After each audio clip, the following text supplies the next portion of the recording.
자, 그러면 오늘은 사도행전 1장부터 4장까지 말씀드리도록 하겠습니다. 1장을 보면은 데오빌로여 내가 먼저 쓴 글에는 하면서 데오빌로에게 보낸 이 글 이전에 먼저 쓴 글이 있다고 합니다. 이거는 먼저 쓴 글과 사도행전을 연결하여 읽으란 그런 말씀으로 받아들일 수 있습니다. 사도행전은 누가복음에 이어지는 책입니다. 그래서 원래는 같이 붙어 다니다가 요한복음이 기록된 후에 사도행전을 요한복음 뒤에 배치하였다고 합니다. 누가복음의 기록 범위가 성천하신 날까지의 일을 기록한 것이라면 사도행전은 그리스도의 성천 이후 성령의 인도하심을 받은 정인된 제자들의 복음 전파에 초점을 맞추고 있습니다. 누가복음과 사도행전은 몇 가지 연결고리 혹은 유사점이 있죠. 첫째는 두 책 모두 데오빌로가 수신자입니다. 달라진 것은 데오빌로에 대한 존칭이 조금 달라졌죠. 누가복음에서는 카카라는 조금 더 거리감이 있는 칭호를 붙였지만 사도행전에서는 행전에서는 일반 존칭인 데오빌로여 하고 부릅니다. 또 두 책 모두 천사가 나타나서 말씀을 하십니다. 그리고 사도행전이 표현한 먼저 쓴 글에 대한 묘사는 누가복음과 정확히 매치가 됩니다. 모든 복음서가 예수께서 행하시며 가르치기를 시작함부터 그가 택하신 사도들에게 성령으로 명하시고 성천하는 날까지의 일을 기록하고 있다고 할 수가 있습니다. 그런데 성천이라는 단어를 사용한 책은 누가복음밖에 없습니다. 그래서 사도행전은 전편인 누가복음에 이어서 예수님께서 성천하신 후에 성령을 통해서 제자들에게 하신 일을 기록한 것입니다. 그래서 이것은 기본적으로 예수 이야기입니다. 우리가 성령행전이라고 표현을 많이 쓰죠. 그러나 예수 이야기예요. 제자들에게 하신 일을 기록했기 때문에 결국 우리들의 이야기고요. 제자들에게 일을 하신 것은 제자를 통해서 하십니다. 그래서 사도행전은 우리를 사도행전으로 초대하는, 그러니까 다시 말해서 우리가 많이 이야기하는 29장 이후를 써라 하는 것에 초대하는 이야기입니다.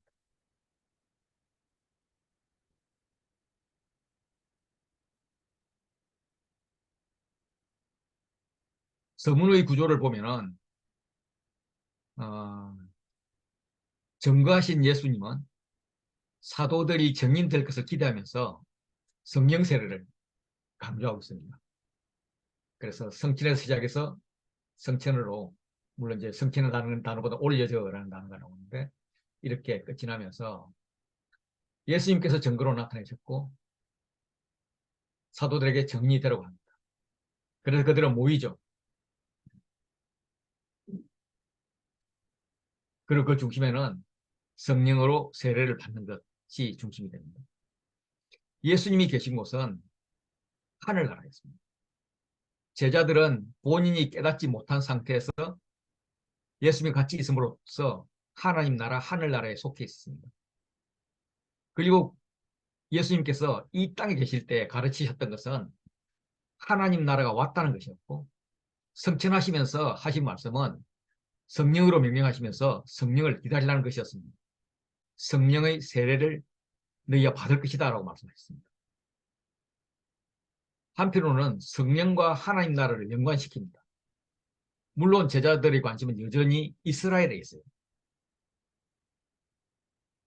그들은 성령을 받아야 할 것이고 성령이 임하면 달라질 것입니다. 세례를 준다는 것은 문자적으로 사람을 물에 담그거나 물에 쏟아붓는 것을 말합니다. 그러나 세례가 성령과 연관되었을 때는 영이 하늘로부터 부어지는 것을 말합니다. 이거는 이사야나 요엘서에 의해서 이미 예언되어 있는 것이죠. 그 성령 세례를 받으러 갑니다.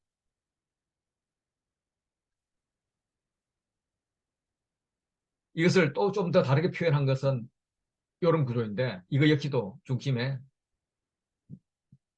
요한은 물로 세례를 베풀었지만 너희는 성령으로 세례를 받을 것이다 라는 말씀입니다. 그래서 그 성령의 체험을 하면, 체험을 받으면 달라질 거라는 거죠. 정의는 어느 순간 탄생하는 것이 아니라 이렇게 성령 세례를 받음으로써 하나님 나라를 맛봄으로써 주의 말씀을 따라 배움으로써 점점 정인이 되어가는 것입니다. 성령을 통해서 진리를 깨달아가는 것이죠. 제자들이 예수님께 물었습니다. 주님, 지금이 하나님 나라를 이스라엘에게 회복하실 때입니까? 누가복음에서 제자들이 꿈꾸던 이스라엘은 이스라엘이 이제 회복에 대해서 계속 이제 의문을 갖고 있으면 예수님은 그때마다 십자가의 죽음 이야기를 합니다. 그래서 제자들의 희망을 막 깨버려요. 굉장히 혼란스럽게 하죠. 근데 그런 분위기가 예수님께서 실제로 말씀하신 대로 십자가에 돌아가셨고 부활을 하셨어요.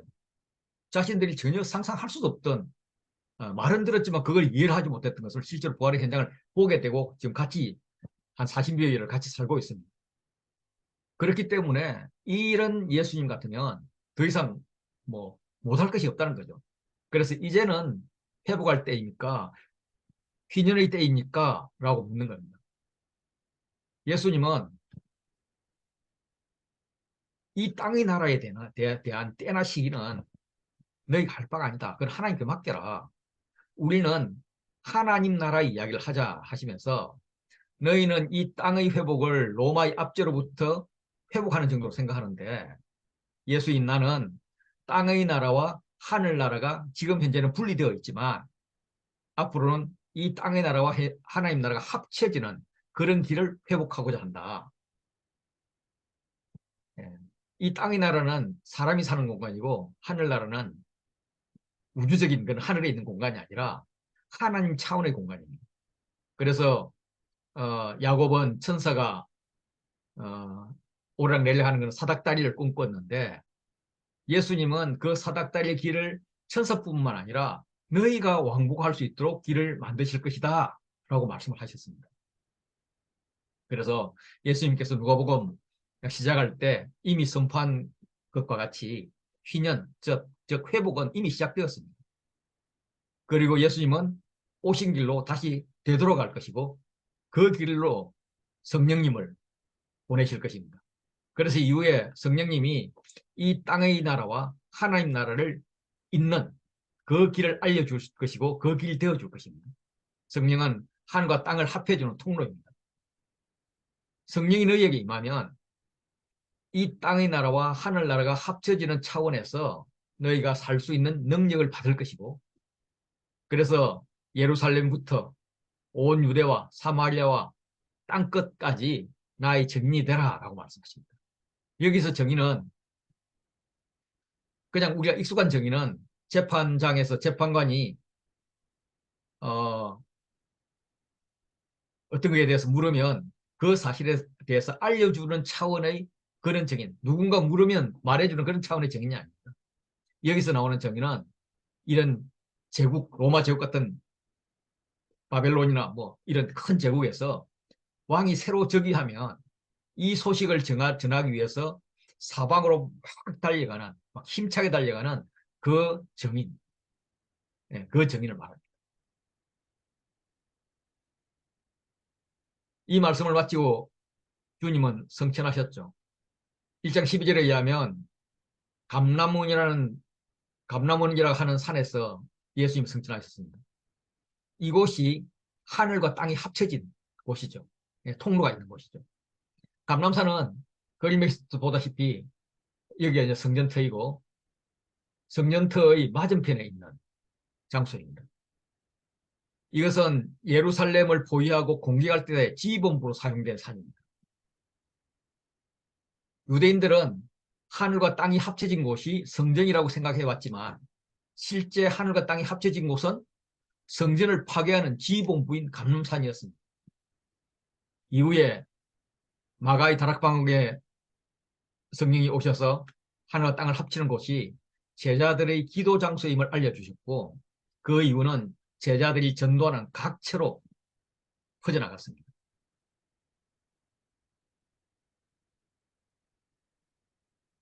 제자들이 예수님을 하늘로 올려보내고 감람원이라고 하는 산으로부터 예루살렘으로 돌아온 감람산은 예루살렘과 가까워서 안식일에 갈 수 있는 거리였기 때문에 평소에 예수님과 제자들이 자주 갔던 곳입니다. 그들이 유하는 다락방으로 갔죠. 이 다락방은 아마 마가이 다락방일 것입니다. 정확한 근거는 없지만 베드로가 잡혔다가 옥문이 부서지면서 나왔을 때 찾은 다락방이 마가 요한의 어머니 마리아의 집이라고 했는데 동일한 집으로 간주해서 마가이 다락방이라고 합니다. 거기에 제자들과 예수님의 어머니와 형제들이 있습니다. 예수님이 생전에 함께 했지만 자신을 잘 몰라주었던 사람들이, 가족들이 이제 함께 모여서 위대한 하나님의 새 시대를 여는 공동체가 되었습니다. 그 다락방에는 11명의 사도를 포함해서 120여 명이 모였습니다.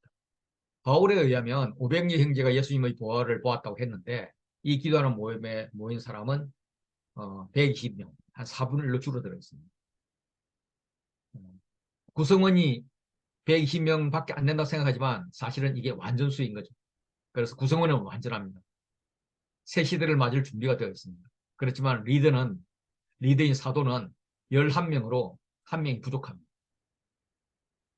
3년 전에 12명이 예수님의 제자 훈련학교에 입학해서 사도로 임명을 받았는데 그 졸업생은 11명인 거죠. 그래서 이 누가복음에서의 사도들과 사도행전의 사도들을 이렇게 비교하면 가룟 유다가 탈락을 했고 야고보와 요한의 순서가 바뀌었고 뭐 이런 것이 조금 있지만 그러니까 순서의 변화는 좀 있었지만은 사도의 명단은 누가복음과 일치합니다. 가룟 유다만 빼고 나면 베드로가 일어나서 가룟 유다가 예수님을 팔아 넘기는 앞잡이가 된 것, 그리고 누가 보더라도 끔찍하게 죽은 것이 성경에 예언되어 있던 것을 성취한 것이라고 설명을 합니다. 이 사실은 이제 마태복음에도 설명이 되어 있습니다. 베드로는 시 69편과 109편을 인용하죠. 69편은 고난과 죽음 당하는 예수님을 예표하고 있어서 뒤에 요한복음이나 로마서 등에서 인용해서 사용하고 있습니다. 예수님을 배척한 자들에게 저주하는 문장으로 인용되었습니다. 그래서 69장 25절은 자연스럽게 가룟 유다의 죽음과 연결됩니다. 109편 8절은 보궐선거를 통해서 12를 채워야 할 근거로 사용하고 있습니다. 베드로는 사도를 뽑는데 자신의 사도권이나 경험이나 뭐 이런 걸 주장하지 않습니다. 오직 성령의 말씀을 근거하고 있습니다.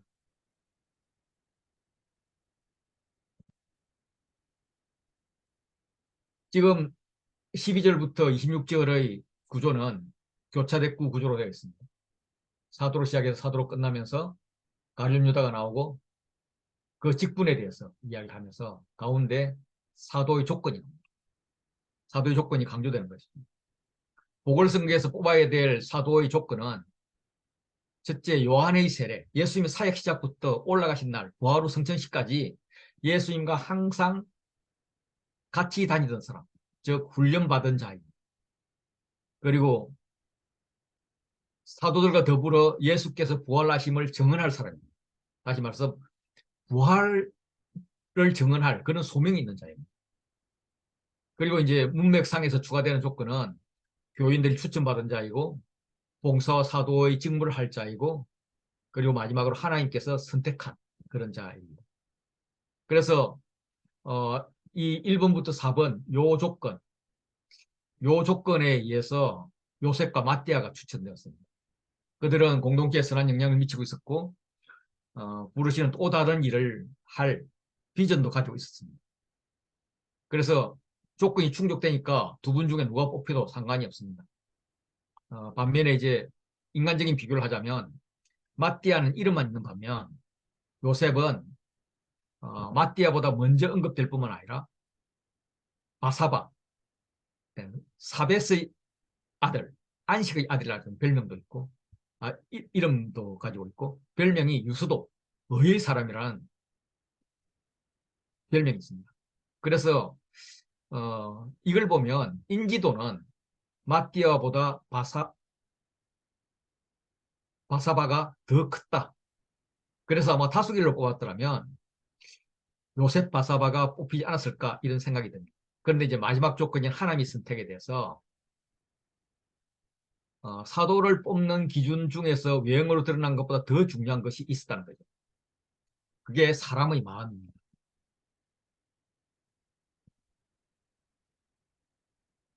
누가 현재 있는 사도들과 더불어 연합해서 부활의 정인이 되고자 하는 마음이 더 강력한가? 그게 의로운 자란 별명도 있고 안식일의 아들이라는 그런 이름도 붙여지는 요셉인가? 아니면 그냥 마띠아인가? 이걸 사람이 알 수 없으니 하나님께 여쭤보면서 제비뽑기를 한 것입니다.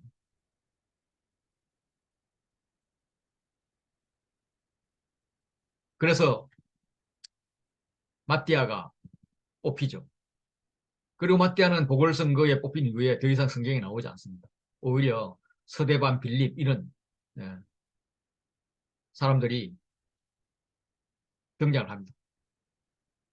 아무 역할도 없어 보임에도 불구하고 마띠아 사도는 공동체의 완전함을 구성하는 데 있어서 결정적인 역할을 하고 있습니다. 우리의 사도평가는 얼마나 많은 일을 했느냐, 얼마나 예수님과 가까이 있었느냐, 성경에 얼마나 많이 등장했느냐, 뭐 이런 식으로 평가하는 경향이 있습니다. 그러나 주님은 공동체의 완전함을 보는 것이지 개개인의 재능과 특성을 보지 않습니다. 사람이 갖고 있는 재능이라 해봤자 그게 그거니까요.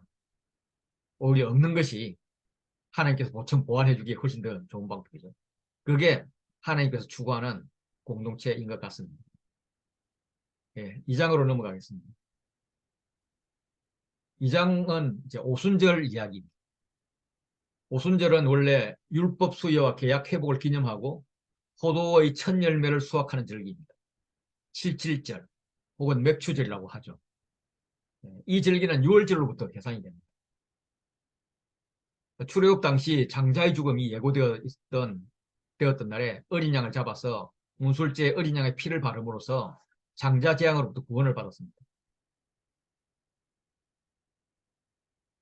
재앙이 넘어갔다 해서 6월, 피를 넘어갔다, 6월 넘어갔다 해서 6월절입니다. 이걸 기념하는 날이죠. 유대의 종교 달력은 1월 14일 6월절입니다. 그래서 저녁에 6월절 어린 양의 식사를 합니다. 그리고 그날 밤부터 15일이 시작돼서 7일간 무교적으로 들어갑니다. 무교절 중간에 안식일이 끼어 있는데 안식일 다음 날이 초실절입니다. 이 초실절은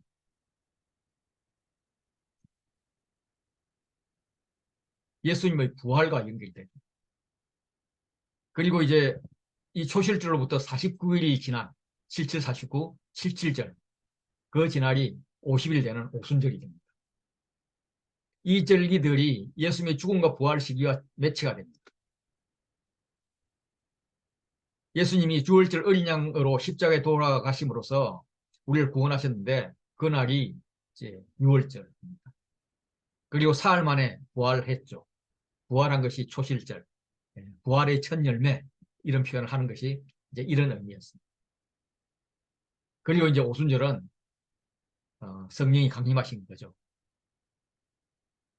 예수님께서 40일을 같이 계셨고 성천을 하신 후에 한 8, 9일 지나서 오순절에 성령이 강림하신 것입니다. 그래서 오순절을 성령 강림절이라고도 합니다. 오순절에 제자들이 다 같이 한 곳에 모였습니다. 이곳은 마가의 다락방으로 알려져 있죠. 갑자기 성령이 각 사람 위에 나였습니다. 청각적으로는 하늘로부터 급하고 강한 바람 같은 소리가 그들이 앉아있는 온 집에 가득했습니다. 그리고 시각적으로는 마치 불의 혀같이 갈라진 것이 그들에게 보여서 각 사람에게 임했습니다. 바람은 하나님의 임재를 나타내는 그런 성령을 상징하고 불 역시 하나님 임재 사건에 목격되는 대표적인 현상입니다. 하나님이 성전을 인정하고 제사를 받을 때 구름과 불을 내리셨습니다. 성막 봉헌 때 그렇게 했죠. 또 뒤에 솔로몬이 성전 봉헌을 할 때도 그랬습니다. 그런데 스룹바벨 성전을 봉헌할 때는 불이 내리지 않았습니다. 그때는 성전이 바뀌었다는 말이에요. 그게 뭔가 각 사람이라는 거죠. 오순절 마가이 다락방에서부터 시작해서 이때부터 한 사람 한 사람에게 불이 내리십니다. 내가 너를 성전으로 인정했다. 내가 너희 공동체를 성전으로 인정하겠다. 그런 의미에서 성령을 주시는 겁니다. 그래서 그렇게 받은 자들이 성령 충만을 받고 다른 방언으로 말하기 시작하는 거죠. 이 성령 강림 사건은 구약의 바벨탑 사건과 대조가 됩니다. 바벨탑 사건은 언어가 나뉘었는데 오순절 성령 강림 사건은 온 세상이 복음으로 조화와 일치를 이루게 되는 것을 상징하는 방언이 나타났습니다. 이것은 아버지께서 약속한 것의 성취이고 세례 요한이 말한 성령으로 받은 성령 세례의 성취이고 이사야가 마침내 위에서부터 영을 우리에게 부어주리니 광야가 아름다운 밭이 되고 아름다운 밭을 숲으로 여기게 되리라 하는 이사야 예언의 성취입니다. 그리고 요엘서 2장 28절 이후의 성취입니다. 종말론적으로는 세상 끝이 왔다는 종말이 왔다는 역사적 사건인 거죠. 그들은 방언을 말하는데 방언은 두 가지가 있습니다. 천국에 쓴다고 여겨지는 언어가 있어요. 그리고 난곳 방언이라고 있습니다. 실제로 그들이 태어난 곳에서 사용되고 있는 언어라는 것이죠. 그래서 첫 오순절에 나타난 방언은 난곳 방언이었고 이후에 고린도서에 나타난 그런 방언은 아마 천국에 쓴다고 여겨지는 방언인 것 같습니다. 지금 우리가 쓰고 있는 방언도 난곳 방언은 그렇게 흔히 보이지 않습니다. 그들에게 놀랍고도 신기했던 것은 제자들이 각각 이방인들이 사용하는 방언으로 말을 한다는 것이었습니다. 그 지역은 이렇게 바데, 메데, 뭐 엘람, 뭐 이렇게 해서 굉장히 넓은 지역에 분포되어 있습니다. 다 놀라고 당황했는데 반응은 두 가지입니다. 하나는 서로 이르되 어찌된 일이냐. 또 어떤 사람들은 조롱하면서 야 얘들 대낮부터 술 취했구나 이런 말이었습니다. 예. 교회는 세상이 알아듣는 소리로 말을 하지만 세상이 이해할 수 없는 세계를 말하기 때문에 그들이 놀라는 거죠. 소통하려고 애를 써야 하죠. 그런데 세상이 추구하는 것과 교회가 추구하는 것은 확연하게 다릅니다. 그 다름을 세상에 말해야 됩니다. 성령의 권능이 있을 때 가능할 것 같습니다. 베드로가 11사도와 함께 서서 이 상황에 대해서 설교하기 시작했습니다. 유대인들과 예루살렘에 사는 모든 사람들아 이 일을 너희로 알게 한 것이니까 내 말에 귀를 기울이라. 조롱하는 자들이 대낮부터 술 취했다고 하는데 지금이 3시, 현재 시간은 오전 9시인데 아주 순절 금식도 끝나지 않은 이 아침 9시에 이 많은 사람들이 술 취했을 리가 있냐. 그래서 이들이 너희 생각같이 술 취한 것이 아니라 요엘 선지자가 말씀하신 성령의 기름 부음이다. 요엘 선지자가 그 후에 내가 내 영을 만민에게 부어주리니 뭐 이렇게 말씀하지 않았냐. 이러면서 이 요엘서 5절을 다 이야기를 합니다. 글자가 조금 바뀌긴 했죠. 그 후에가 말세에로 바꿨습니다. 이것은 이제 이 말세를 종말을 예수님 오심을 통해서 깨닫게 된 베드로가 그 후를 구체적으로 말세에라고 썼죠. 그리고 이 두려운 날이 다른 한편으로는 영화로운 날입니다. 우리는 간혹 마가복음을 읽으면 베드로가 좀 저돌적이고 좀 무식해 보여요. 그래서 어떤 분들은 막 무식한 베드로 이런 말을 서슴없이 하는 분들이 있습니다. 그런데 지금 베드로가 하시는 걸 보면 마띠아 사도를 뽑는 장면에서도 시편을 2개나 인용하면서 보궐선거를 이끕니다. 오순절 성령 받기 전입니다. 성령 받아서 갑자기 성령을 많이 안 게 아니에요. 첫 설교에서 지금 요엘서를 무려 5절이나 외워서 인용을 하고 있습니다. 그래서 우리가 베드로는 무식한 자가 아니라 어부일 때도 예수님을 따라다닐 정도 메시아를 갈망하며 새 시대를 준비하는 자였음을 추측할 수가 있습니다. 물론 그가 정식 랍비 학교는 다니지 않았죠. 그렇지만 예수님과 3년 3년 같이 제자 훈련을 통해서 구약이 예수님에 대해서 어떻게 예언하고 있는지, 구약의 예언이 어떻게 성취될 것인지를 아주 잘 배우신 것 같습니다.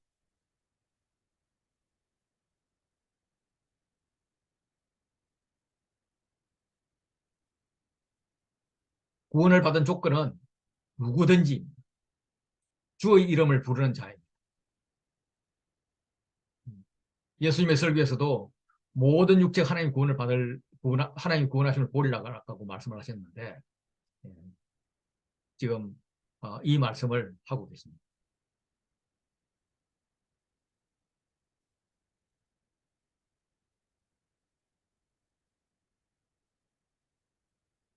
이스라엘 사람들은 아직도 모르겠냐? 더 설명이나 증거가 필요하냐? 이 말을 들으라. 이렇게 이야기하면서 이미 하나님께 구원을 이루신 분은 예수고 그 부분에 대해서 내가 너희에게 증언을 하고 있고 너희도 지금 알고 있지 않냐?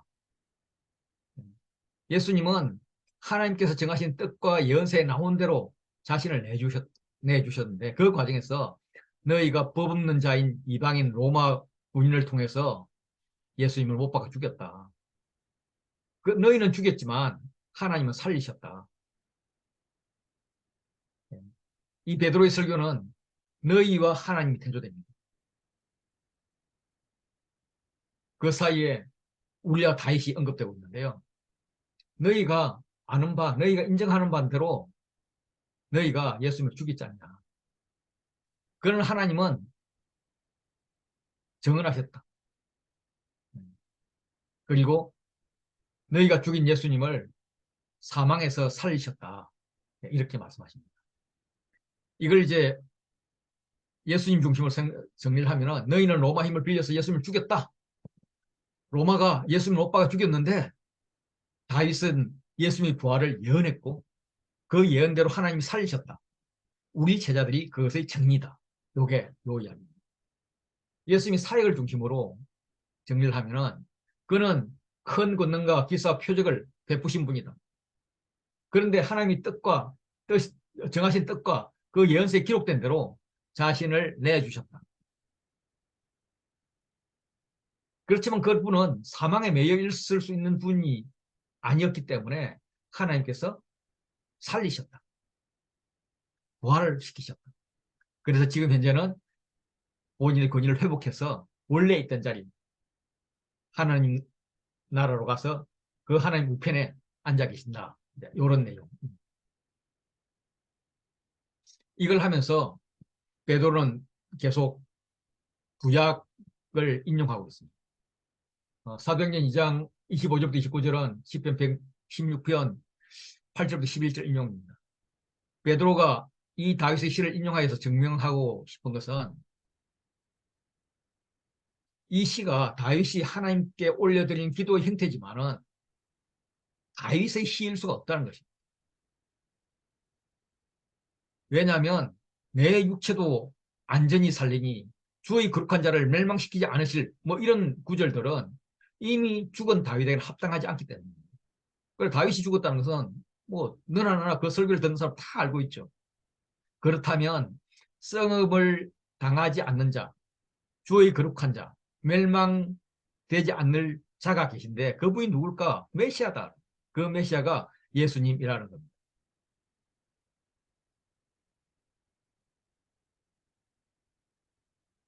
그래서 그 다윗이 부활을 예언했던 예수님을 하나님이 부활시켰다. 그 일에 대해서 너희는 모르지만 우리는 안다. 우리가 다 정의다. 이렇게 소리 높이는 거죠.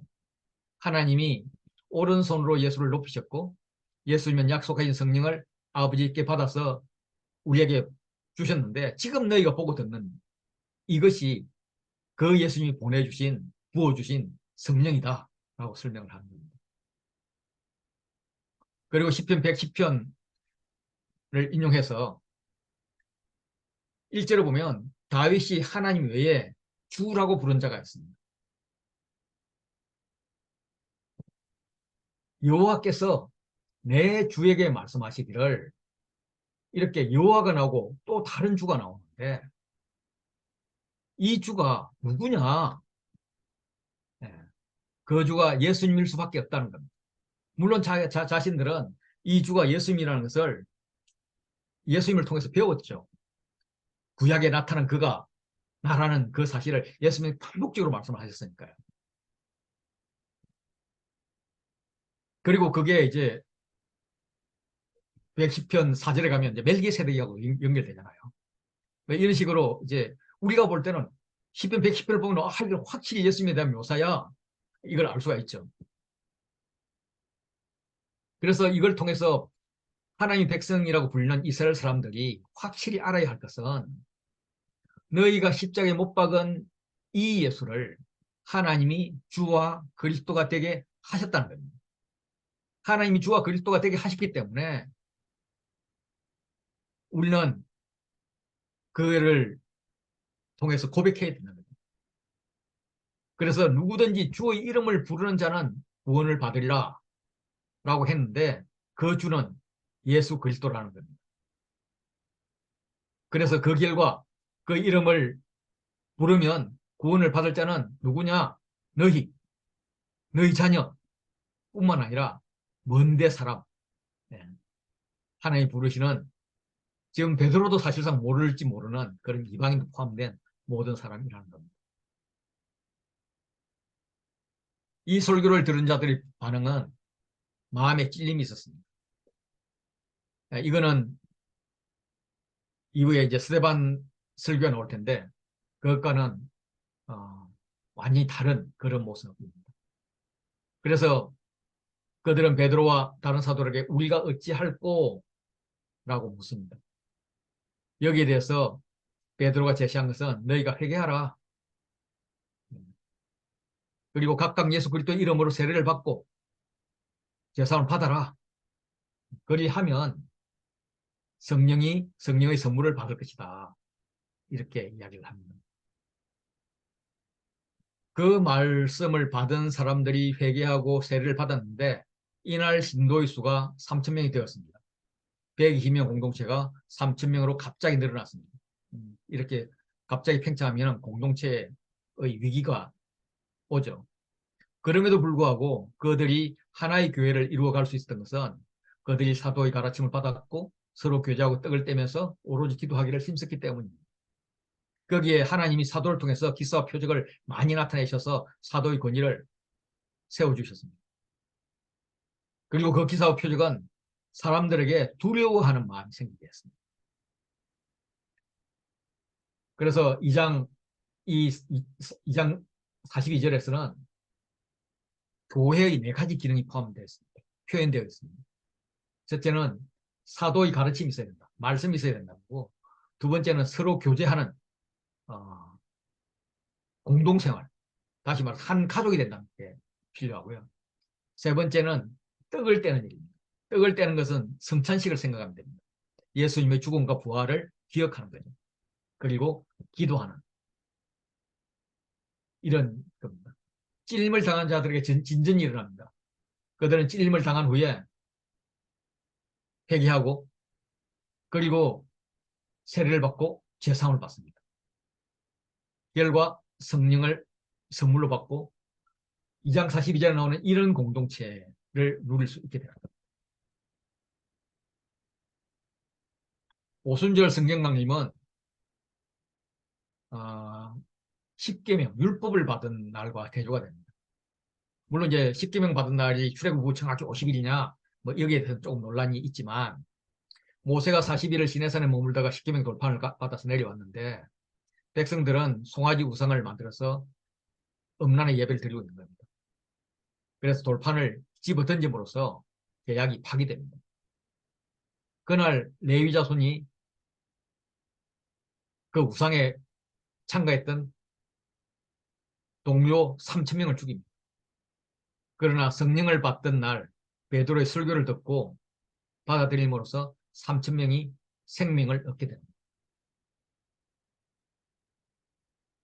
그렇게 해서 형성된 초대교회의 모습은 부흥입니다. 권능의 측면에서는 기사와 표적이 나타났고, 교육의 측면에서는 사도의 가르침이 있었고, 교제하고 떡을 떼고 예배가 이루어지고, 기도에 힘씁니다. 믿는 사람들이 함께 있고 물건을 서로 통용하는 그런 공동체가 일어나고, 각 사람 필요에 따라 나눠주는 구제가 일어납니다. 사회적으로는 온 백성의 칭찬을 받는 그런 영향력이 있고, 구원받은 사람들이 날마다 더해집니다.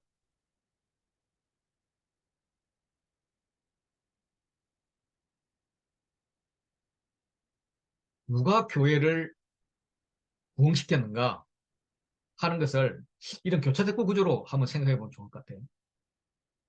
힌도의 수가 3천이나 더하더라 하는 것은 더한 거니까 성령님이 하신 거예요. 구원받은 사람을 날마다 더하게 해서 성령님이 하신 거예요. 사도의 가르침을 받고 교제하고 떡을 떼는 건 성도들, 신자들이 하는 거죠. 기사 표적은 물론 성령님이 주시는 거지만 사도들이 하는 거고요. 필요에 따라 나눠주는 것도 사도들이 하는 거예요. 그리고 그걸 즐기는 자는 신자죠. 그래서 신자와 사도와, 그러니까 신자와 지도자와 성령이 다 나옵니다. 나오는데 이게 짝수 교차된 것도 구조가 되어 있어요. 이럴 경우에 강조되는 건 주로 A와 A-가 강조가 되죠. 그래서 여기서 뭐 정확히는 모르지만 구조적으로 보는 제 생각에는 이 부흥의 이유는 사도들의 기사나 표적, 성도들의 서로 통용하고 뭐 교제하고 이런 것이 아니라, 물론 그것도 요소지만 주님이 하신 것이다. 하나님 은혜다. 네, 이렇게 볼 수가 있습니다. 3장으로 가겠습니다. 3장에서는 이제 성전 이야기가 나옵니다. 성전의 미문 이야기도 나오고 솔로몬 행각 이야기도 나옵니다. 네, 위치는 이렇게 보시면 될 것 같고요. 어, 그들이 제9시에 오후 3시죠. 그때 이제 성전에 올라갑니다. 어, 초기 기독교인들은 유대교에 대한 거부감이 없었습니다. 유대 전성을 따라서 하루에 3번 기도했습니다. 유대교의 공식 기도 시간은 아침에 번제를 드리는 이른 아침과 오후에 번제를 드리는 오후 3시, 이건 9시, 그리고 해질 때 있습니다. 3시에 기도 시간에 성전을 올라갔는데 누가복음의 시작도 사가랴가 성전에서 기도할 때 천사를 만납니다. 지금 이제 이들은 성전에 갔는데 이들이 천사가 되어준 것 같습니다. 그래서 성전에 대한 인식의 변화가 생겨나요. 베드로와 요한이 기도하러 성전에 갔을 때 성전 미문에서 구걸하는 자가 남에서 구걸하는 자가 있는데, 그는 이제 남에서부터 못 걷는 자입니다. 성전 미문은 아름다운 문인데 걷지 못하는 자가 이렇게 대조를 되죠. 부정한 자와 가장 아름다운 문, 이렇게 대조가 됩니다. 당시 사람들은 돈이 많지 않았죠. 그래서 동전을 얻는다는 것은 사실 쉽지 않았을 것입니다. 더욱이 성전에 오는 사람들은 정결에 관심이 많습니다. 그들은 부정한 장애인을 피해갔을 거예요. 그럼에도 불구하고 그는 매일 사람들에게 매여서 성전 문 밖까지 왔습니다. 성전을 출입하는 사람들은 매일매일 그 사람을 피해서 갔을 거예요. 실제로 정길 의식이 별로 없는 우리도 있으면 좀 피해가는 경향이 있는데 그때 더 심했을 것 같습니다.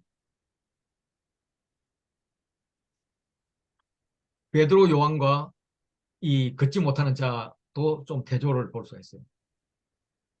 그들이 승진에 간 것은 이유부터 달랐습니다. 베드로 요한은 기도하기 위해서 올라갔지만 이 장애인은 구걸하기 위해서 올라갔습니다. 아마 베드로 요한은 성령 인도하심을 받고 주님을 만나기 위해서 갔을 것인데 장애인은 적선해 줄 사람을 만나기 위해서 갔습니다. 보통 사람들은 부정한 자라고 외면하고 지나갔는데 베드로 요한은 둘 다 그린을 주목하여 봅니다. 그리고 우리를 보라고 합니다. 그린은 이 예외적인 행동을, 이상한 행동을 하는 두 사람에게 무엇을 얻을 수 있을까 하고 기대를 하고 바라보았더니 베드로 하는 말은 내가 원하는 은과 금은 내게 없다. 굉장한 실망이죠. 그러나 내게 있는 이것을 내게 주노니 나사렛 예수 그리스도의 이름으로 일어나 걸으라 라고 합니다. 베드로 요한은 배를 가진 상당히 부자 어부였어요. 지금도 그 배를 소유하고 있습니다. 아마 있었을 것입니다. 그 뒤에 사건들을 보면. 재산과 소유를 팔아서 각 사람의 필요에 따라 나눠주는 공동체의 리더였습니다. 그래서 금과 은이 없었던 것은 아니었을 것이에요. 그런데 그들에게는 금과 은이 문제되지 않았습니다. 세상에 원하는 것을 주는 것이 아니라 금은보다 훨씬 좋은 그 장애인은 전혀 기대하지도 못했던 복음과 예수님의 능력을 전해줍니다. 그래서 예수님이 하셨던 사역과 메시지를 제자들을 통해서 지금 재현하고 있는 거죠. 이게 교차됐고 구조로 되어 있습니다. 중심은 내게 있는 이것을 내게 주노니 나사렛 예수 그리스도의 이름으로 일어나 걸으라 라고 이야기한 거죠. 이 선포가 능력이 되어서 장애인에게 다가갔을 때 베드로는 오른손을 잡아서 일으키는 행동으로 돕습니다. 뭘 얻을 수 있을까? 동력 한 푼 줄까? 기대했다가 실망한 그리는 발과 발목에 힘을 얻습니다. 치유가 일어나는 겁니다. 뛰어서서 걷습니다. 예, 걷기도 하고 뛰기도 하고 하나님을 찬송할 수밖에 없을 겁니다. 정리하면 예수 이름을 걸으라고 선포가 일어났더니 선포와 동시에 오른손을 잡아 도와줍니다. 행동합니다. 그랬더니 반응은 발과 발목에 힘이 생기고 치유가 일어납니다. 뛰어서서 걷습니다. 그 기쁨을 감출 수가 없습니다. 걷기도 하고 뛰기도 합니다. 마침내 하나님을 찬미합니다. 현장에 있던 모든 백성이 그가 걷는 것과 하나님을 찬송하는 걸 보고 그 사람 몰래 성전 미문에 앉아서 구걸하는 사람인데 어떻게 이런 일이 일어났을까 하고 심히 놀랍게 여기며 놀랍니다. 예, 놀랍다는 말이 두 번 반복되고 심이라는 말이 들어가면서 정말 경악을 금치 못하는 그런 놀라움. 온몸에 마비가 일어날 정도의 놀라움 이런 것을 받았다고 이야기를 하고 있습니다. 기적은 사람을 현혹시키죠. 그래서 베드로와 요한이 남에서부터 걷지 못한 자를 일으키니까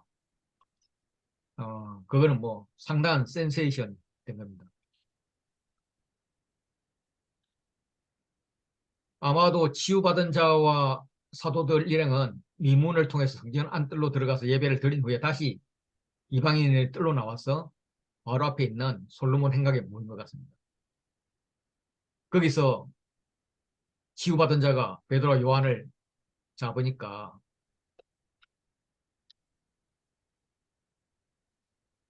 이것은 우리의 개인 능력, 개인의 권능으로 일으킨 것이 아니다. 예수 그리스도의 힘이다. 그런데 이 사람들은 왜 이 일을 놀랍게 여기느냐? 사람들은 그 일을 고친 사도들을 주목하는데 사도들은 자기의 위상을 높이고 효과적으로 전도할 수 있는 그런 기회가 되지만 그들은 자신을 높이지 않습니다. 그들의 관심을 오직 예수 그리스도로 끌어가고 있습니다.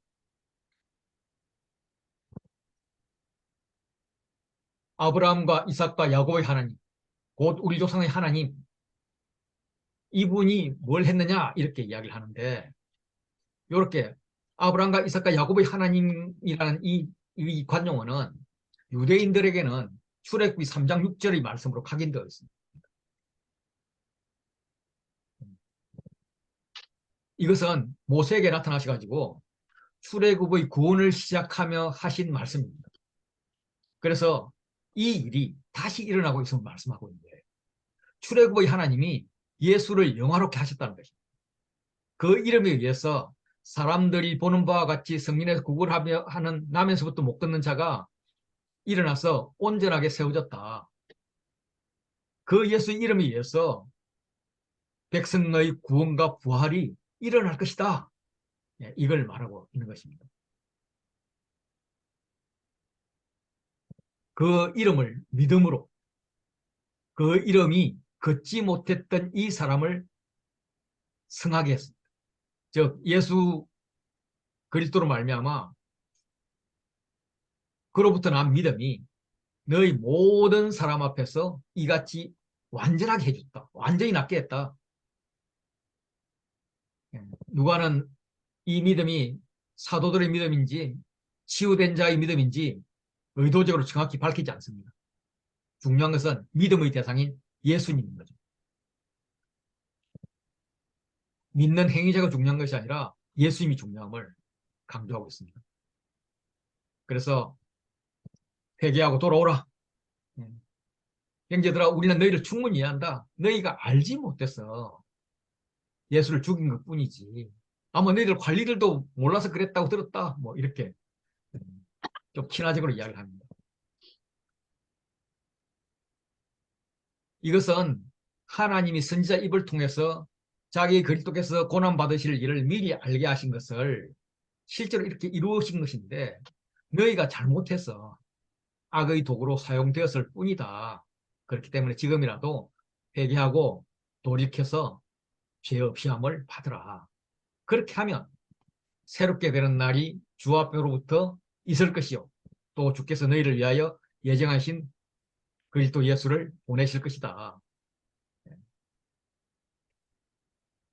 이렇게 이야기합니다. 예수는 하나님이 영원전부터 거룩한 선지자들의 입을 통해서 계속 말씀해왔다. 모든 선지자의 입을 통해서 거룩한 선지자들의 입을 통하여 나 같은 선지자 하나를 세울 것이라고 모세도 말했고, 모세는 그 선지자 말을 듣지 않는 자는 멸망이다. 계속 선지자를 통해서 이야기를 했던 것입니다. 그래서 누구든지 주의 이름을 부르는 자는 구원을 받는 반면 누구든지 그 선지자의 말을 듣지 않는 자는 멸망을 받을 것이다. 이것은 사무엘 때도 그 이후의 모든 선지자 때도 했던 이야기다. 아브라함을 비롯한 선지자들의 자손들이 복을 받으리라라고 했는데 그 복을 누가 받을 거냐? 아브라함의 믿음의 계보에 있는 유일한 믿음의 사람, 예수. 그 예수를 믿는 자들에게 주신다. 너희는 선지자들의 자손이고 하나님이 너희 조상과 더불어 세우신 언약의 자손이다. 그래서 아브라함에게 말씀하시기를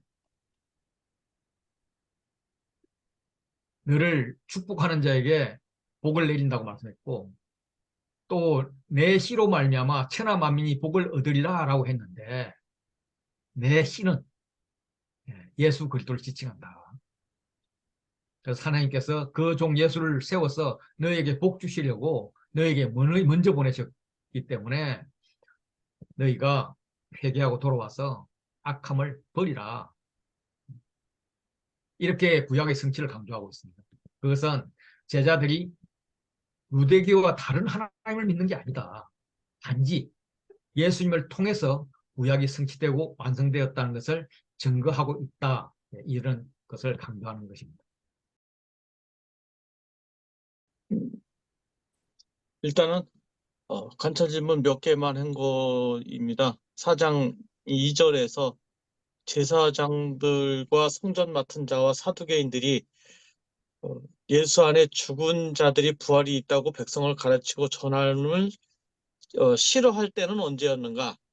사도들이 백성에게 말할 때에 전도할 때 싫어하는 모습을 보였고, 또 그 말씀을 듣고 믿은 사람은 몇 명인가? 4절 말씀에 남자의 수가 약 5천 되었다.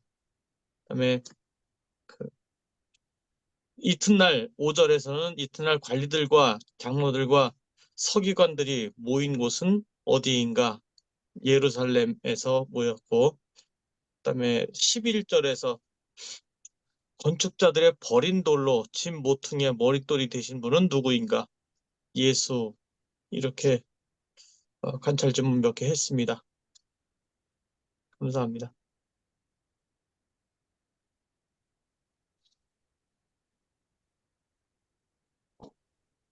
주셔서 감사합니다.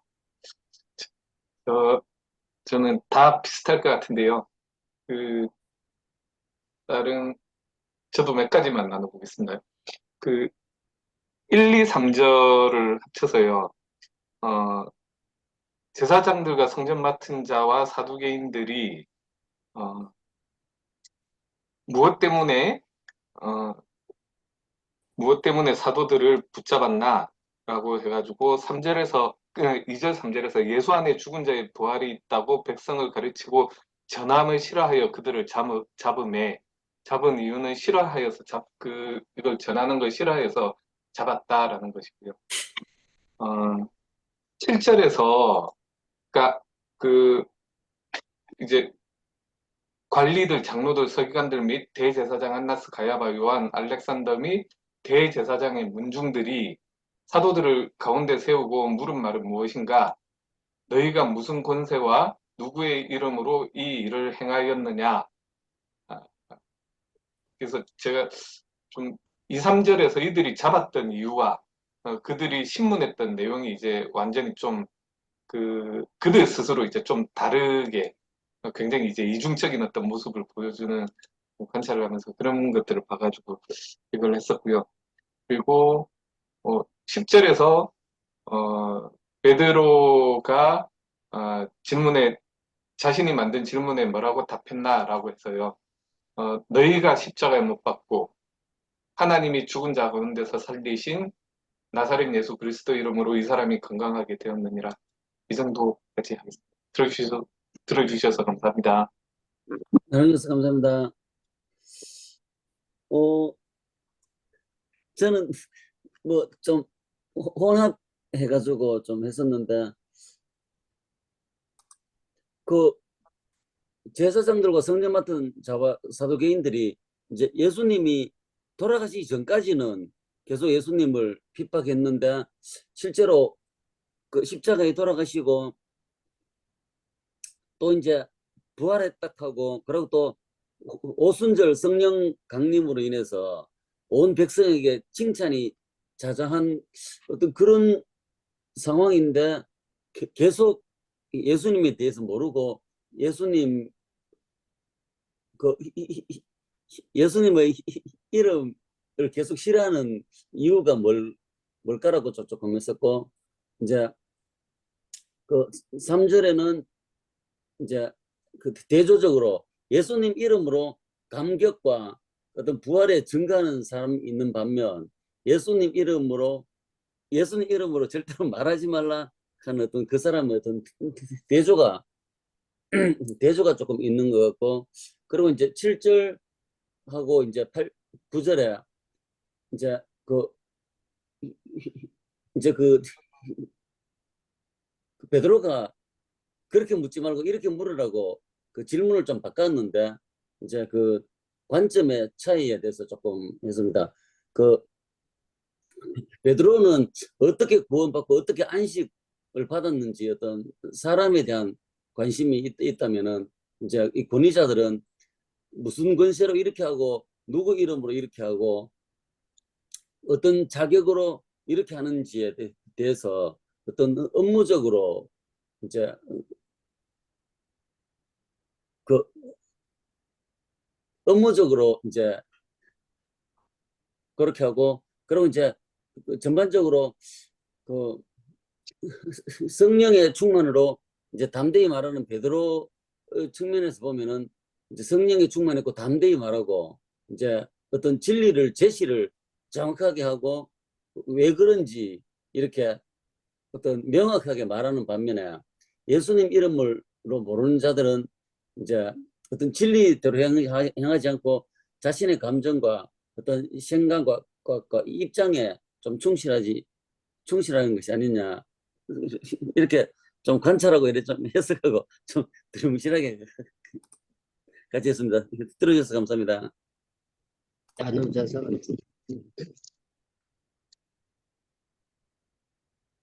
제가 할까요? 네, 9절과 12절에 나오는 공통된 단어는 구원. 11절 예수님은 건축자들의 버린 돌로서 지모퉁이의 무엇이 되었나 머릿돌. 9절에 보면은 착한 일만 하면 구원받는가. 그러니까 에베소 2장 8절에서 9절에 보면 행위로 구원받는 것이 아니고 믿음으로 구원받는 이상입니다. 그러면 아까 권호성 형제님께서 왜 싫어했을까 하는 거에 대해서 잠깐 말씀을 했는데 왜 싫어했을까요?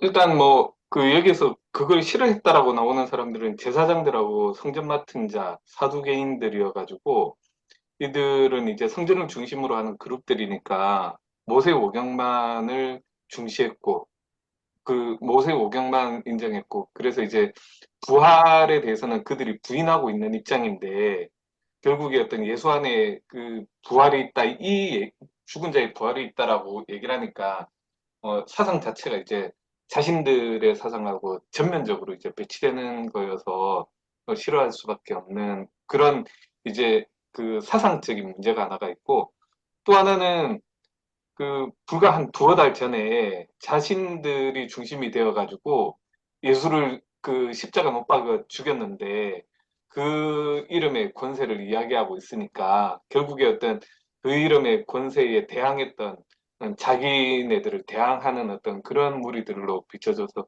싫어했을 것 같습니다. 예, 들어주셔서 예, 감사합니다. 예, 굉장히 껄끄럽겠죠. 그런 측면에서는 예, 불과 40일 전에 50일 전에 그렇게 했는데 또 뭐 다른 이유가 있을까요? 싫어했던 거? 저도 이거 부분이 궁금했습니다. 그 사람들은 왜 싫어했을까? 정말로 예수님이 부활한 것을 전혀 믿지 못했기 때문일까라고 생각해 봤을 때, 뭐 그렇게 지켰던 그런 부분들도 알고 예루살렘이 생각보다 그렇게 큰 도시는 아니기 때문에 거기서 일어났던 일들을 다 알 수도 있을 것 같은데, 여기서 성전 맡은 자를 찾아봤더니 성전 맡은 자들도 어찌 보면 이 그 대제사장들의 아들들이 그 계속해서 그 멸망할 때, 그 성전이 무너질 때까지 그 일을 직무를 했다고 또 나와 있는 부분이 있더라고요. 그러니까 제가 생각할 때 지금 이 대제사장과 이런 사람들은 이 예루살렘 속에서 기득권이었고, 이 기득권을 잃을까 봐 무서워서, 그러니까 실질적으로 성전을 지키고 성전을 맡고 있고 하나님의 집을 지키고 있는 자들이지만 실질적인 관심이 하나님께 있는 것이 아니라 자신들의 그 사는 안위가 더 걱정됐고, 그래서 그 자신들의 지위를 잃을까 봐, 기득권을 잃을까 봐 걱정이 돼서 그렇게 극구 지금은 반대하지 않았을까, 저는 그렇게 생각이 들었습니다. 들어주셔서 감사합니다. 예, 이제 그게 이제 나오는 이제 신학자들이 말씀하시는 정답이잖아요. 지금 이제 권호수 형제님이 아주 잘 요약해 주셨고 그 박장로님께서 추가로 설명해 주셨는데 또 하나를 더 든다면은 그들이 막 치유하는 거에 대해서는 어떻게 할 수가 없었을 거예요. 자기들에게 또 치유의 능력이 있기 때문에. 그런데 감히 이 랍비 학교도 안 나오고 사두개파도 아닌 자들이 성전에서 설교를 한단 말이지. 이거는 감히 권위도 없는 자들이 성전에서 가르치는 것에 대해서는 굉장히 싫어했을 것이다. 뭐 이런 추적까지 못하면 한 세 가지 이유 정도가 되지 않을까 그렇게 싶습니다. 오늘 아, 주간반에서는 왜 바리새인은 없어요? 이런 질문이 나왔는데 왜 없다고 생각하세요?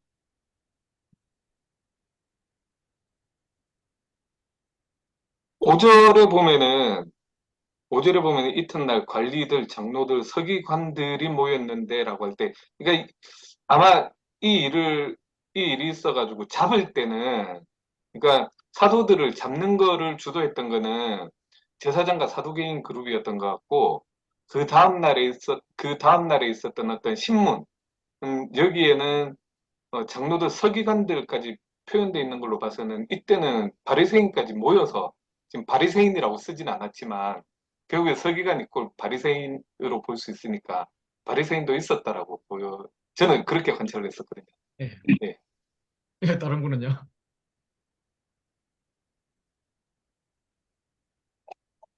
그 바리새인들은 어떤 회당 회당에서 약간 주도권을 가진 사람들이라서 이제 사도행전 후반부에 회당에서 바울이 사역할 때 좀 그렇고, 여기는 이제 예루살렘 완전 심장부에 일위부터 해가지고 계속 퍼져나가니까 초반이라서 성전 위주로 이제 성전 맡은 자하고 사두개인 그쪽이 아닌가 좀 이렇게 생각이 됩니다. 예, 이제 이 당시에 이제 모인 것은 성전 관리에 이제 직접적으로 관계된 자들, 다시 말해서 사내들인 공회라 그러죠, 공회. 사내들인 회의가 소집되지 않았나 그런 생각이 듭니다. 그래서 첫 부분에 나왔을 때는 사내들인 회의의 그 리더들, 대제사장이 1이고 두 번째 서열이 성전 맡은 자, 성전 관리자거든요. 그래서 그런 사람들이 주로 이제 이야기가 된 것 같고, 특히 이제 부활하고 관계되니까 사두개인이 돋보였던 것 같고, 이튿날에는 이제 그 성전 관리하는 사람들 중에 그 사내들이 공회 요원들 중에서 이렇게 실무자들이 나오지 않았나, 뭐 이런 생각을 많이들 하고 있더라고요. 예.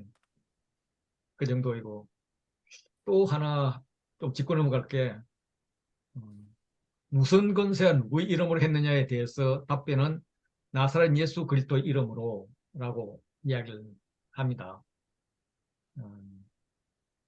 그리고 이제 이 일을 행하였느냐 할 때 이 일은 답변이 어떻게 나오느냐 하면 병자에게 행한 착한 일로 나와요. 병자에게 행한 착한 일. 그래서 예수 그리스도 이름은 너희가 십자가에 못 박고 하나님 부활시킨 그런 자인데, 너희는 성전 관리자, 또 사내들이 공회원으로서 하나님의 집을 관리하는, 좁게는 성전이고 넓게는 이스라엘이라는 그 하나님의 백성, 하나님의 집을 관리하는 섬기는 자인데, 너희는 이스라엘을 지을 때에 예수를 버린 돌로 취급했다. 그런데 하나님은 그 예수를 집 모퉁이 돌로 그렇게 세웠다. 그런데 실제로 예수의 이름으로 일어나는 일들 보면 그는 구원이 일어나고 있다. 실제 병자가 40년 동안의 병자가 일어서는 걸 보지 않았느냐? 내 이름이 아니라 그렇게 바울이 아니죠. 베드로나 요한의 이름이 아니라 예수 그리스도의 이름으로 구원을 받고 있다. 그리고 이 일이라는 것은 병자에게 행한 착한 일인데, 착한 일이라는 것은 칭찬받아야 될 일이 아니냐. 옥에 지금 우리가 갇힐 일이 아니다. 감사받아야 될 그런 일이 아니다. 관점을 바꿔라. 이것은 누구나 다 권장해야 될 일이고, 그리고 이게 일어날 수 있는 것은 다른 이름으로 될 수 있는 게 아니고 메시아의 이름으로만 될 수 있는 거다. 이는 메시아의 구원이다. 그렇기 때문에 너희는 하나님께 감사해야 되는데 왜 우리에게 따지느냐. 요걸 이제 가리키고 있는 것 같습니다. 그래서 이제 이 착한 일하고 구원이 이렇게 반복되는 것 같아요. 뭐 또 추가적으로 하실 말씀 있으면 생각나는 대로 말씀하시죠. 의문점 말하라고 했는데요. 남자의 수가 약 5천 명, 장정만 5천 명인데 그 외에 할아버지, 할머니, 여자 어린이들 다 합하면은 아직 그거는 좀 다음번에 하시죠. 예, 아, 여기 나왔구나. 예, 5천 명 맞네요. 예, 말씀하십시오. 제가 잘못 걸었습니다. 예, 사절. 그러면은 도대체 이제 몇 명이나 모였을까? 몇 명이나 예수 믿었을까 생각이 되고 왜 지금은 이렇게 놀라운 일이 벌어지지 않을까? 목회자들이 한번 탁 설교하면은 수천 명, 수만 명이 돌아오고 그래 왜 그렇게 베드로처럼 그런 일이 안 일어날까? 의문 좀 그거에 대해서 말씀해 주시면 좋겠습니다. 그 답을 알면은 다 예, 부흥사하러 돌아다니겠죠. 일단 여기 나오는 5천 명은 오병이어의 5천과 이렇게 연결을 많이 시키더라고요. 학자들이. 예, 예. 뭐 답 그 없는 또 건 이제 그 저기 또 그 이제 황당한 생각을 해봤는데 어떤 생각을 해봤냐면 그 이제 12절에 다른 이로서는 구원받을 수 없다고 분명하게 말씀드렸는데 그러면 이단들 신천지나 하나님의 교회나 통일교나 안식교나 mormon교나 유교나 불교나 남녀란계 이렇게 이런 사람들이 지옥에 가서 이제 하나님을 만났을 때 그 황당함은 도대체 어떻게 그 사람들이 표현을 할까? 그거 좀 생각해 봤어요. 재밌네요. 그거 잘 그 말 만들어 가지고 이 뭐야 인형극에 써먹이면 아주 좋겠네요. 예. 자, 그러면 다음으로 넘어가도록 하겠습니다. 예, 4장 13절부터 32절까지. 네. 네, 4장 13절에서 이제 공회에서 담대하게 말했던 사람은 누구인가? 베드로와 요한. 베드로와 요한은 본래 어떤 사람이라고 생각했는가? 본래 학문 없는 범인이라고 생각했습니다. 그다음에 21절에서 관리들이 그들을 어떻게 처벌할지 방법을 찾지 못한 이유는 무엇인가? 모든 사람이 증인이 되어서 그 된 일을 보고 하나님께 영광을 돌리고 있었기 때문에. 그다음에 이 마지막 22절에서는 이 표적으로 병 나은 사람은 누구인가? 40여 세. 그래서 드는 궁금했던 상황은 예루살렘에 있는 이 사람들은 늘 성전을 드나들고 있었을 텐데 성전 앞에서 구원하는 이 사람을 예루살렘 사람들은 얼마 동안이나 오랫동안 보고 있었을까? 그 부모가 데려다가 놓은 거 봐서는 최소 한 20년 이상 보지 않았을까 하는 생각이 들었습니다. 그리고 그 20년 동안이나 보았던 그 사람이 일어나서 뛰고 걷는 그런 모습을 보았을 때 상당히 놀랄 수밖에 없었겠다. 그런 생각이 들었습니다. 들어주셔서 감사합니다.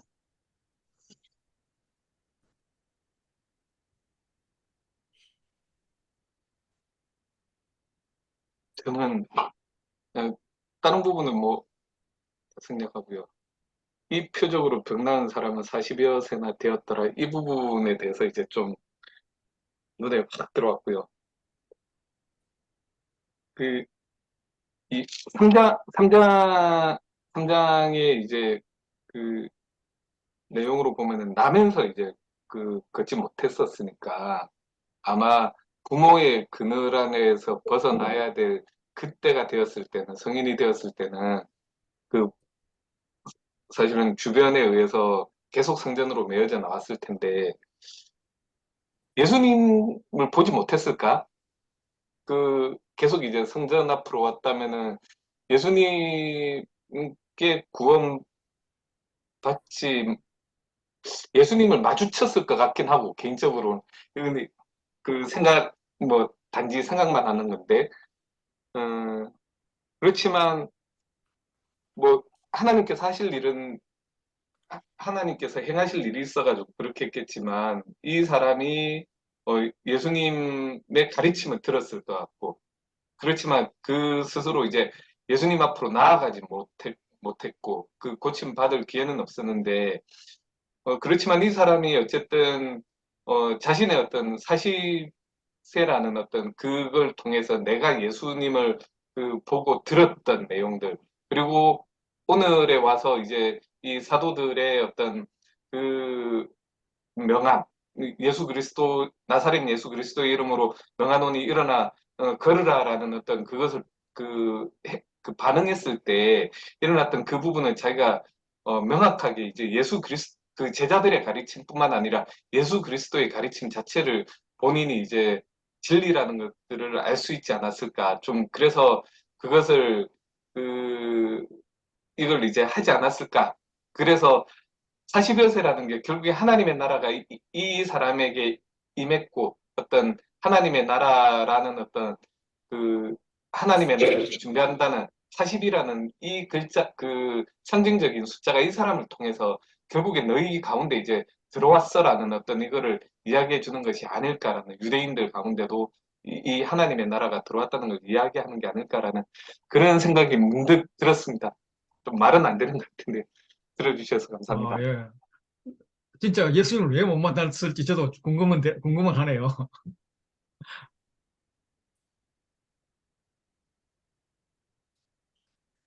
네.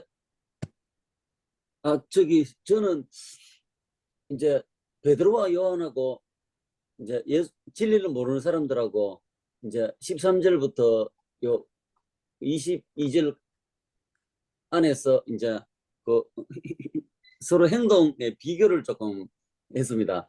베드로와 요한은 이제 뭐 범인이지만은 담대하게 말하고 또 이제 그 많이 배운 서기관들도 이 사람 베드로 요한에 대해서 비난할 말이었고 또 유명한 표적이 나타났고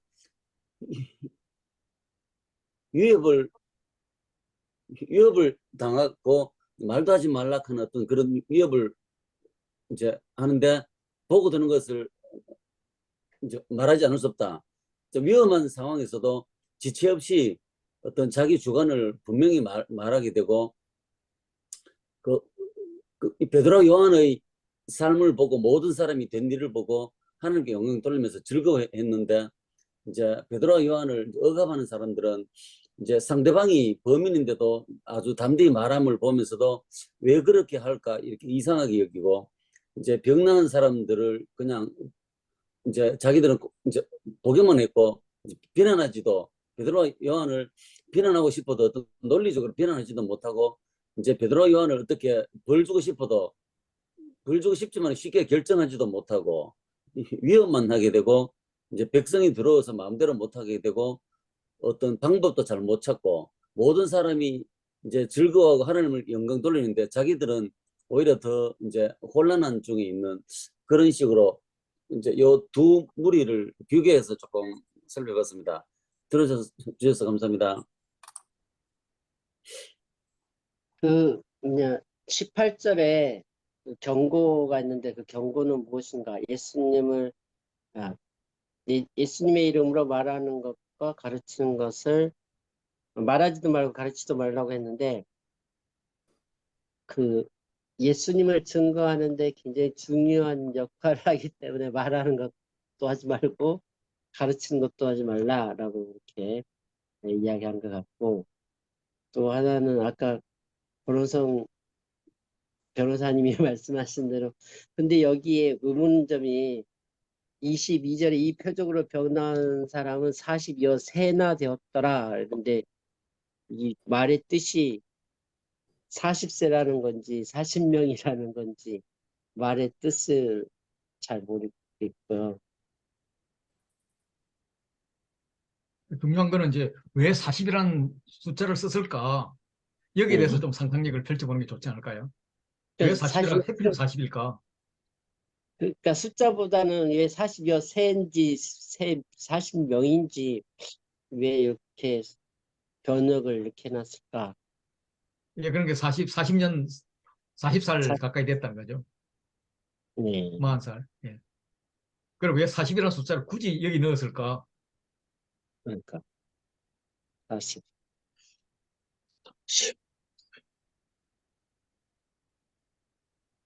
거기 이제 나면서부터 40년이나 되고 다른 사람의 도움을 받아가 업고 와서 민문이라 하는 것이 나왔기 때문에 그 치료하기 억수로 어려운 질병인데 이제 베드로가 성령이 충만해가지고 이제 치료를 했고 이제 그 베드로도 조금 전만 해도 예수님 부인하고 했는데 권능으로 담대히 설교도 하고 이제 치유도 하는 실제적으로 이제 예수님 없이도 성령의 충만으로 하나님 나라가 이루어지는데 이제 치료하기 어려울 만큼 40세가 됐다.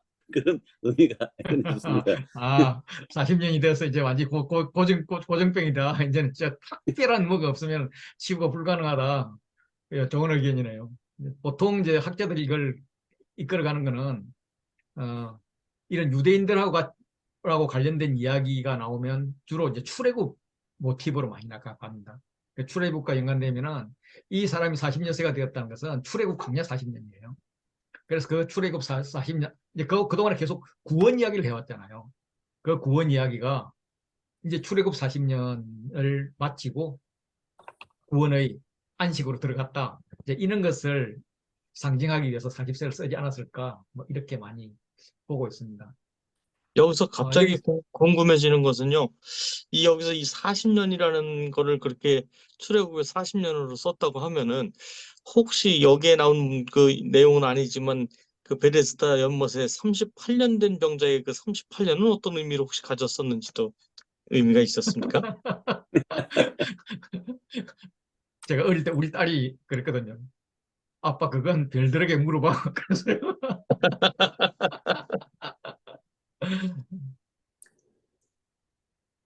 알겠습니다.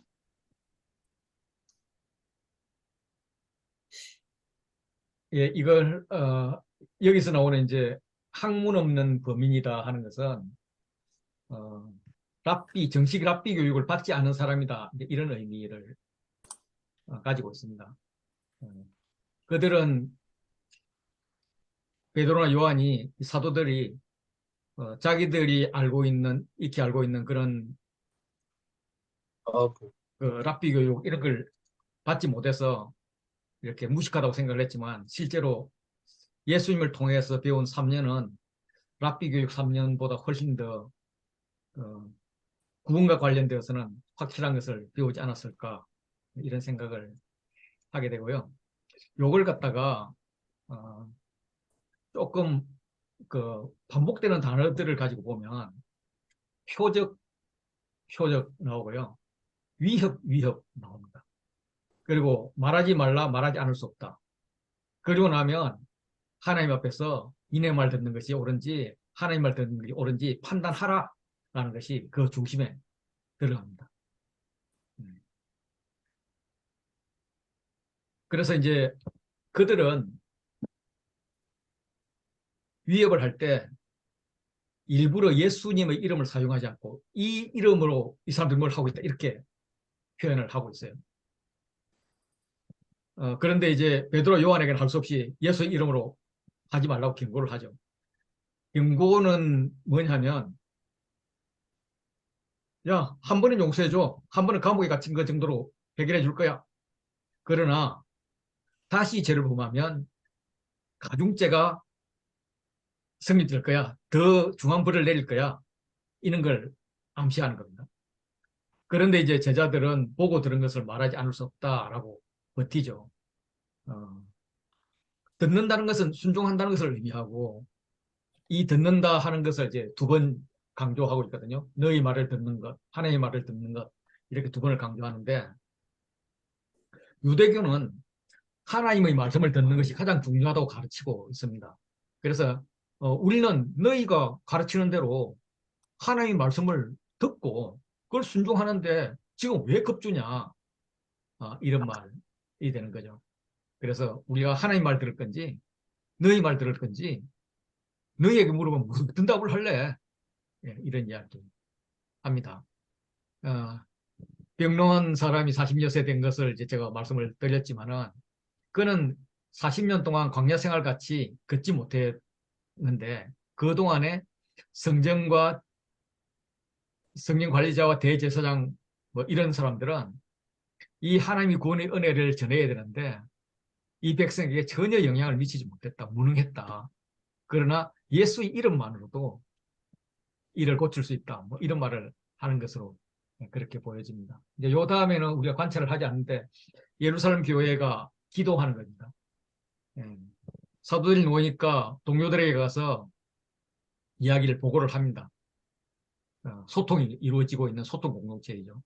보고를 들은 공동체는 어떤 대책 마련을 하는 것이 아니라 한 마음으로 하나님께 소리 높여서 기도합니다. 기도 공동체를 보이는 거죠. 그러면서 그 기도는 대주제여 주권자라는 이런 의미인데 하나님이라는 절대 주권자를 강하게 드러내는 그런 단어를 사용하고 있습니다. 그래서 천지 만물을 지으신 분, 다스리시는 분, 역사의 주관자, 심판의 주관자 뭐 이런 많은 의미들을 가지고 있죠. 예. 그렇게 부르면서 당신은 천지와 바다와 그 가운데 만물을 지은 분입니다. 예, 이렇게 이사야 37장 16절의 말씀을 인용해서 신앙 고백을 합니다. 이분들의 기도는 정말 구약의 말씀을 그대로 갖다 쓰는 대단한 것 같습니다. 그리고 예수님이 누구신지 하나님께서 예수님을 누구라고 하셨는지에 대해서 이야기를 합니다. 이때는 이제 시편 2편 내용을 이야기를 하죠. 그들은 세상의 군왕들과 관리들이 하나님과 그의 메시아를 대적하는 것이 헛수고일 수밖에 없다고 시편 2편이 그렇게 예언하고 있는데 지금 세상은 어찌하여 이렇게 분노하는가? 예언하신 하나님의 뜻은 이루어졌다. 군왕들인 헤롯과 본디오 빌라도 뭐 이방인들이 이스라엘 백성 합세해서 하나님이 기름 부으신 이 예수님을 거슬려 가지고 그를 죽였는데 이것은 하나님의 권능과 뜻대로 이루려고 예정하신 것이다. 이렇게 이야기를 합니다. 그래서 그게 지금도 계속적으로 위협을 하고 있다는 거죠. 그래서 주님, 저희를 이 위협에서 구비 살펴보십시오. 예수를 죽였던 그들이 이제는 우리를 위협하고 있습니다. 그런데 그렇게 위협을 보십시오 하면서 이 위협하는 자들을 죽여주십시오 이런 말이 전혀 없어요. 오히려 위협자의 처벌에는 관심이 없고 종들로 하여금 담대히 하나님 말씀을 전하게 하여 주십시오. 예수님께서 위협 가운데도 뚜벅뚜벅 걸어가서 십자가에 달림으로써 우리를 구원하셨듯이 이제 그때는 도망갔던 우리들이지만은 우리들이 담대히 하나님 말씀을 전하게 해주십시오. 그리고 손을 내밀어 병을 낫게 해주시고 표적과 기사가 예수의 이름으로 우리의 이름이 아닌 예수의 이름으로 이루어 주십시오 하면서 그들의 기도의 관심은 오직 구원입니다. 주님이 하셨던 일을 이제 주님이 또 하실 일에 대해서 통로가 되는 것에 관심이 있는 거죠. 그들의 기도를 보면 이렇게 교차대구 구조로 되어 있습니다. 강조되는 것은 하나님의 권능과 뜻을 뜻대로 이루려고 하는 건데요. 이때 이제 사용되는 하나님의 권능과 뜻대로 이루려고 하는 것은 성령과 말씀이 같이 갑니다. 그래서 기도는 성령과 말씀으로 구성되어 있다 이렇게 볼 수가 있습니다. 예수의 이름을 거슬러 행동하는 그런 자들에게 예수의 이름으로 다가가는 거죠. 그 결과 하나님의 권능과 뜻이 이루어지는 것입니다. 그리고 이제 31절부터 이제 37절까지인데, 자, 여기에 대해서 또 나눠주시죠. 4장 23절에서 사도들은 풀려나서 어디로 갔는가? 그 동료들에게로 가서 31절부터요. 31절. 그거는 제가 31절. 저는 여기 31절에서는 한 마음으로 하나님께 소리를 높여 기도한 후에 무엇이 충만했는가? 성령이 충만했다. 성령이 충만한 그들이 한 것은 하나님의 말씀을 전했다. 그리고 35절에 밭과 집이 있는 자는 팔아 그 판 것의 값을 가져다가 누구에게 맡겼는가? 사도들의 발 앞에 맡겼다. 그리고 36절 37절에서 그냥 바나바에 대해서 자세하게 나와 있는 부분인 것 같아서 바나바 고향은 어디인가? 구브로. 바나바는 어느 족속인가? 르이족. 바나바의 이름의 뜻은 무엇인가? 위로의 아들. 바나바의 본 이름은 무엇인가? 요셉. 이렇게 관찰했습니다.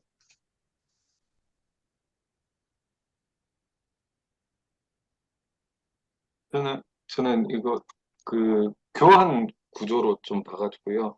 그 31절에서 성령이 충만하여 말씀을 전하니라 라고 A를 봤고요.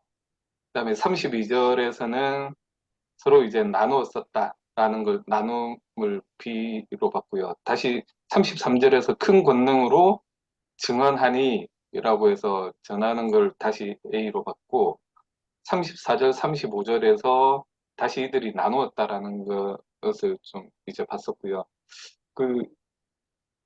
그래서 저는 개인적으로 36절에서 37절 그 바나바의 이 내용을 갖다가 결국에 어떤 그 예수 그리스도의 메시지, 그 복음의 그 핵심은 사랑이라는 것. 그러니까 결국에 어떤 전하고 나서 반응하는 게 나누고, 전하고 나서 반응하는 게 나누고, 그들이 이제 그, 이제 나누었던 이건데, 그 나누는 내용이 36절, 37절에서 바나바라는 그 이름과 같이 서로를 위로하고, 어떤 이것이 그 하나님을 사랑하고 내 이웃을 사랑하라는 것처럼 어떤 그 예수님의 가르침에 어떤 그 반응했던 그것이 초대 교회의 어떤 그 모습을 딱 보여주는 게 아닌가. 하나님의 말씀을 전하고 그 말씀에 반응해서 그대로 삶을 살아내는 어떤 저는 그렇게 좀 관찰하고 해석을 했습니다. 들어주셔서 감사합니다. 30 김인수장. 네.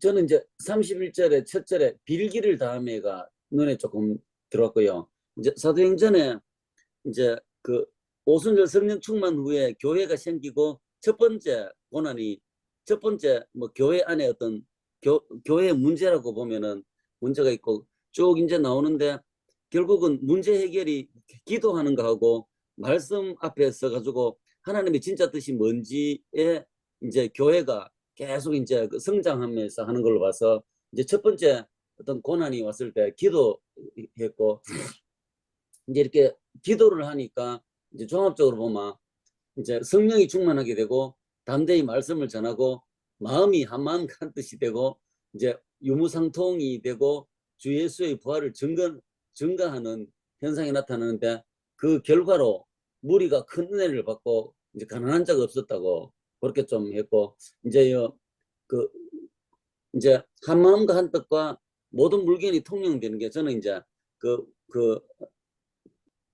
희년이 자유를 자유는 어떤 권리에 대한 자유인 것 같고 또 이제 토지를 돌려주는 거는 경제적인 자유를 좀 주는 것 같은데 이게 이제 그 희년의 완성의 그 현상이 이제 성령 충만에게 나타나는 이런 것이 아닌가라고 조금 생각했습니다. 들어주셔서 감사합니다. 많아져서 감사합니다. 33절 사도들의 큰 권능을 받아 예수님의 무엇을 증언했나 부활. 다른 것도 다 말씀을 뭐 한마음 한뜻 다 물건 통용하고 이런 것도 다 중요하고 한데 이제 예수님의 부활이 더 중요하다라는 생각하고 예수님의 이제 부활을 더 강조했으면 좋겠고 그다음에 이제 서로 이제 나누고 그런 것을 이야기했으면 좋겠습니다. 저는 이제 그 의문점 이야기하라고 했는데 모든 물건을 서로 통용하고 자기 재물 조금이라도 자기 것으로 하는 이가 정말 하나도 없었을까? 그리고 또 34절 가난한 사람이 없다고 했는데 정말 가난한 사람이 한 사람도 없었을까? 그리고 31절 성령 충만하여 담대히 하나님의 말씀을 전했다고 했는데 공감이 가는데 카톡에도 그 담대하게가 여러 번 나왔다고 이렇게 올려준 거 봤는데 여기 4장에도 13절, 29절, 31절 이 4장에도 세 구절이 담대하게 있는데 하나의 이제 저 간증한다 보면 초등학교 3학년 때 여자 짝꿍하고 자리 때문에 서로 싸우고 선생님한테 기합받고 울고 그런 적이 있었는데 중학교 때 2학년 때까지 앞에 나와서 발표도 못하고 손 들고 발표도 못하는 그런 순둥이였었는데 중3 때 중등배장, 고2, 3때 회장하면서 순천 매산고등학교 설교대회 때 1000명이 넘는 학생들 앞에서 제가 설교대회에 나가서 음, 은상, 은상 받았어요.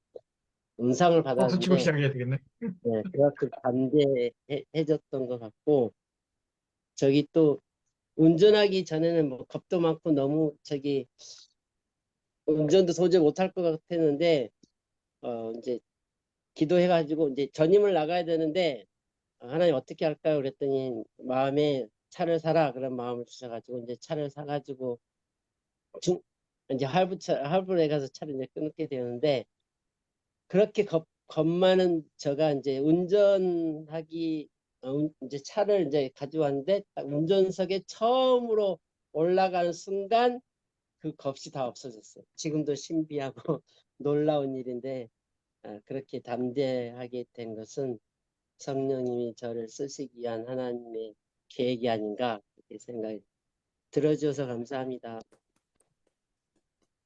예, 제가 주간반에 담대하게를 이야기했던 것은 사도행전 담대하게가 많이 나오고 특히 이 복음을 전하는데 정인이 된 거에 대해서 정인의 갖춰야 될 태도 중에 하나가 담대함이다. 뭐, 예, 뭐 이런 이야기가 나와서 누군가 한번 담대하게를 한번 몇 번이나 나오는지 한번 찾아보십시오 했더니 올려준 것입니다. 이 기도의 결과로 모인 곳이 지진이 일어났다는 거죠. 이 지진이 일어난 것은 하나님이 응답하신 거죠.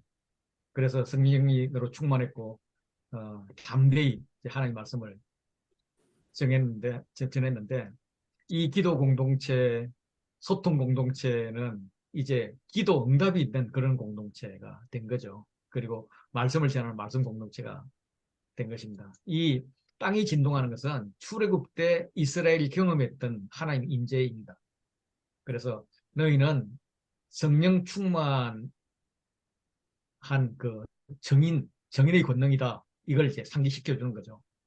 33절에 사도들이 큰 권능으로 예수의 부활을 증언한다라고 이야기합니다. 정인의 임무는 아까도 제가 말씀드렸듯이 왕의 소식을 빠르게 전파하는 그 자들이 이제 정인인데 하나님의 말씀을 담대히 빠르게 전파하는 거죠.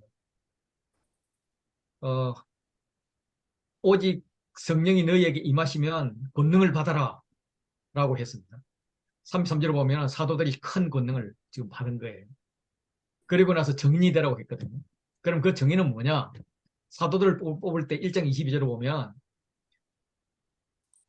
우리와 더불어 예수께서 부활하심을 증언할 사람, 그 사람을 뽑았어요. 그러니까 사도는 1차적인 임무가 예수의 부활을 증언하는 정인인 거죠.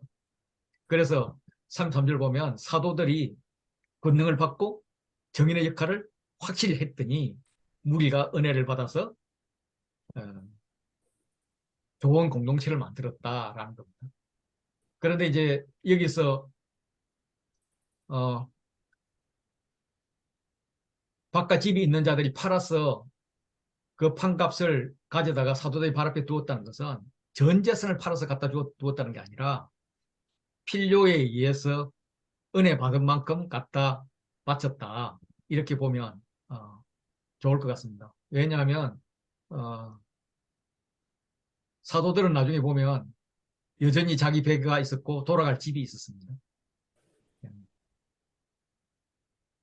그래서 이게 뭐 공산주의, 사회주의 이런 걸 시작이 아니다. 은혜에 따라서 필요에 따라서 그렇게 갖다서 공유하는 그런 좋은 공동체였다.